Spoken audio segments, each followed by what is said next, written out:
Saludos amigos y bienvenidos al Juego Financiero Special Edition. Como siempre, José Miguel Kerpí, Ferdinand Ruaño, dando la información específica de los mercados. En este episodio vamos a hablar, como siempre lo hacemos, la rutina, que es el primer episodio, área de economía, macroeconomía, mercados tradicionales y estatus de los diferentes portfolios. Saludos, José Miguel.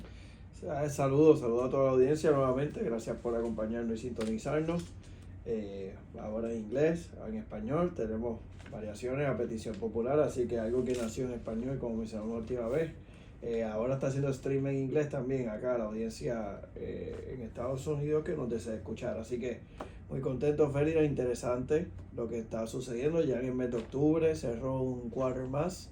Pero cerró muy mercados, bien. ¿sí? Para tener un seasonality que típicamente es negativo, el mercado está muy fuerte. Eso vamos a hablar ahora un poco, porque se me parece mucho este mercado a 1998, 1999, la manera que está reaccionando. Y eso tiene unas connotaciones que vamos a hablar un poco. A diferencia de la gente que piensa que es una burbuja, que va a explotar, lo que sea, típicamente los late runs en los mercados como estos son los más potentes, así que you don't want to miss out. Así que te dejo tu análisis específicamente, que es bien importante eso. Ferdinand, al cierre del viernes pasado, tuvimos un Nasdaq cerrando en 16.93% en lo que va de año, un Standard & Poor's en 15.18%, un Stress Free Equities Portfolio en 27.37%. Hemos hablado todo el pasado generando un muy buen alfa, manteniendo ese alfa en lo que va de año. Realmente, como mencionaste, siendo septiembre históricamente un mercado un poquito más volátil, con todo eso hemos visto. Y también ha ayudado mucho ese alfa el hecho de la disciplina de la estrategia de rebalance. Correcto. Es bien importante. Es bastante activo en el manejo que utilizamos en ese portafolio. Así que hemos visto dentro del mismo portafolio, Ferdinand, durante septiembre vimos un pequeño rotación, eso es importante, ¿verdad? Los big winners del año, poco de profit taking es normal, especialmente para cerrar un trimestre, es algo que sucede, ¿verdad? Si tienes un portafolio con distintas compañías en ella, tienes una compañía que realmente tuvo un excelente rol, pues es normal tu ver un poco de lo que le llaman profit taking o generarle asegurar parte de esa ganancia. Larry Williams lo comentó, Ferdinand, en su reporte más reciente, aquellas personas que lo siguen. Él es uno de los, hemos hablado anteriormente de él, uno de los forecasters más de mercado, más importante y más consistente en la historia en términos de forecasting, que es algo que no es fácil y no es certero ni seguro tampoco. Eso es así. Pero pues él hace sus análisis, tiene sus indicadores, y él habló un poco de eso, ¿no? De que él entiende que a corto plazo podemos ver algún tipo de profit taking en aquella compañía y en el mercado que ha tenido un excelente run. No obstante, sí ve una buena oportunidad para principios del año 2026, va de la mano con lo que mencionaste, ¿verdad? De cómo cuando llevamos un mercado tan fuerte vamos a abundar en eso, podemos tener un run un poco más fuerte. Si lo alargamos un poco más plazo intermedio, pues él sí ve algún grado ya de volatilidad en aumento en el año 2026. Cabe mencionar y recordar, Larry Williams a principio de año y en su análisis para el 2025, él había hecho una predicción de que iba a ser un año fuerte en los mercados. Así que en ese lado ha estado correcto. Y que iba a haber un pullback fuerte, principalmente, y lo timeó bastante perfecto entre marzo y abril. Que fue el punto de entrada, idóneo. Yes. Así que, no obstante, pues... Él es lo que está mirando realmente, para aclarar, no es que hay una catombe, sencillamente es una corrección pequeña por las valoraciones y varios de sus métodos que... La persona que esté forecasting o anticipando algún tipo de volatilidad en los mercados, algún tipo de pullback, normalmente en estos momentos lo está mirando a nivel de valuation, ¿ok? Históricamente, si nos vamos al Standard & Poor's 500, históricamente está en un 18% del forward PE histórico del Standard & Poor's 500. En estos momentos estamos en 24, 25, ¿okay? En ese aspecto, pues, estrictamente el forward PE lo estamos mirando y hay varios analistas diciendo pues sobrevalorado, típicamente se debe reflejar de una manera algún tipo de pullback o recoger ganancias en este caso, ¿no? No obstante, Ferdinand, las mismas compañías continúan cada vez que han reportado earnings aumentando su forward outlook, ¿okay? Esto, ¿verdad? Muchas veces pues debería de ajustarse a nivel de expectativa de earnings going forward, así que es ese balance lo que estamos mirando.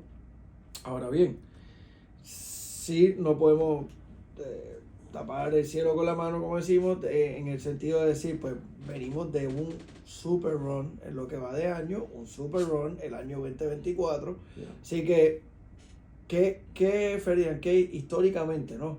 Aquellas personas que entienden que a lo mejor ya el rally está cansado, ¿verdad? Se quedó sin piernas, dejó de tener algún tipo de volatilidad, de hecho un periodo negativo en los mercados. ¿Por qué muchas personas pueden equivocarse en ese pensar? Bueno, lo que ha sucedido típicamente en mercados como este es que cuando tú tienes un bull run como el que estamos teniendo ahora, y ahora el mercado se siente extremadamente cómodo porque tiene el issue de earnings, productividad y un Fed que ahora entra en el picture, que va a ser aliado de mercado porque es conducente a bajas tasas, a una política monetaria más fácil, más propensa al mercado. Pues tienes teóricamente, esto se me parece enormemente al 1999, cuando yo me acuerdo que en aquella época, estábamos hablando de hace 26 años atrás, estaba y le he mencionado en varios seminarios, el Internet Bubble.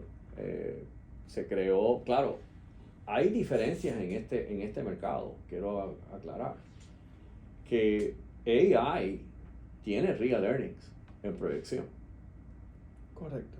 Internet, en el caso de muchas de estas acciones que estaban anteriormente, eran solamente pro forma, eran la proyección de lo que iba a suceder en el mercado, en el Internet. Hasta cierto grado más especulativo. O no, mucho más especulativo. Versus tú tener real earnings mucho más especulativo. Una industria nueva. Pero historia dice, si vamos al 29, ¿ok? Que fue preludio de la Gran Depresión, el stock run que hubo fue casi de 45% de incremento. Si miro el Nasdaq y miramos un chart, el Nasdaq estaba en 2.600 para esta época en octubre. Llegó a estar casi a 5.000 a marzo del año 2000. Repito, de 2.600 el Nasdaq en esta época, en 1999, si miran una gráfica, llegó a sobre 4.400, 4.500 a marzo 20, que fue el tope del mercado del año 2000. Agresivo. So, the late runs, al final del bull market phase, son los más violentos y la gente tend to miss out porque empiezan los escepticismos. Y por eso es que hay que tener la disciplina de rebalance. Por ejemplo, varios de los clientes, algunos de ellos se me acercan porque saben que pues yo pasé hace 26 años esos mercados, más otros crashes más. Yo siempre dije que no iba a cometer el mismo error. En el error que yo cometí en el año 2000, porque yo soy bastante humilde en esto, que reconozco las buenas, pero también reconozco las que realmente no pegué muy bien. Yo me tardé un poco en descifrar de que el mercado había girado y había cambiado, y cambié en junio, julio del 2000 el rebalance de los portfolios. Un poquito tarde, ¿ok? Hice el cambio, pero un poquito tarde. Yo esta vez, con la experiencia, lo que recomiendo es mantener rebalances ahora en diciembre. Tuvimos un rebalance ahora en septiembre 30. Mantener esa política, pero mantenerte en el mercado porque estos late bull runs son potentes. Son buenos. Son muy potentes y no quieres missing out. Sí hay que tener un indicador que te dé un trigger de decir de salida. Puede ser un moving average, puede ser algún indicador de momentum, pero esas son las cosas que realmente hablamos en esto. Y mencionaste brevemente, yo creo que el cherry on top de este momento ahora es la campaña ¿qué comenzó la Reserva Federal de bajas de tasa? Le debe dar algún tipo de Ujú. empuje adicional. ¿Por qué?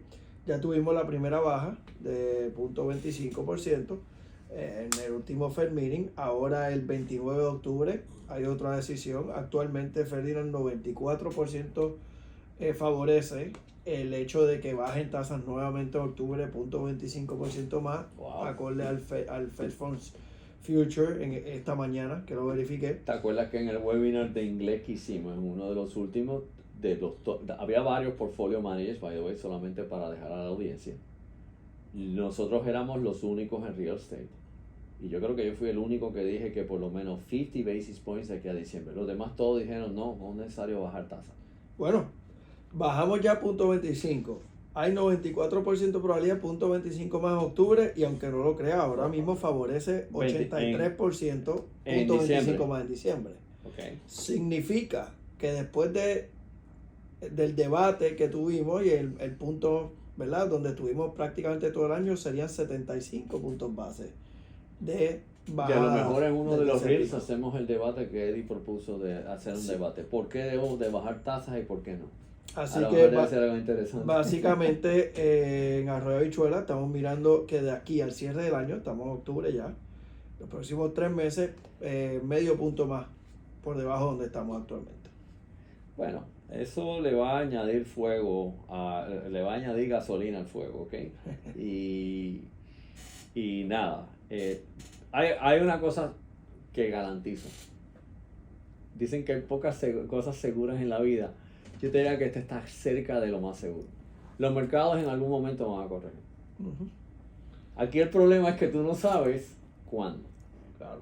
¿Cuándo? La importancia de estar atento, la importancia de, siempre menciono, de diversificar y, por ejemplo, podemos abundar un poquito más en el próximo episodio, cómo comienzan ya a aparecer defined outcome portfolios, posiciones que te tengan participación en upside, downside, no solo protección en el downside, ya están comenzando a entrar en el juego aquellas posiciones también que en un mercado negativo te generan algún tipo de Alfa de retorno. Eso le llamamos un absolute return en el argot de los asset classes. Así que nos mantendremos comunicados llevando la información a la audiencia, y en el próximo episodio podemos abundar un poquito más y Claro. veremos dónde nos encontramos. Pues no hay tiempo para más. Hasta el próximo episodio en el Juego Financiero Special Edition. Hasta la próxima.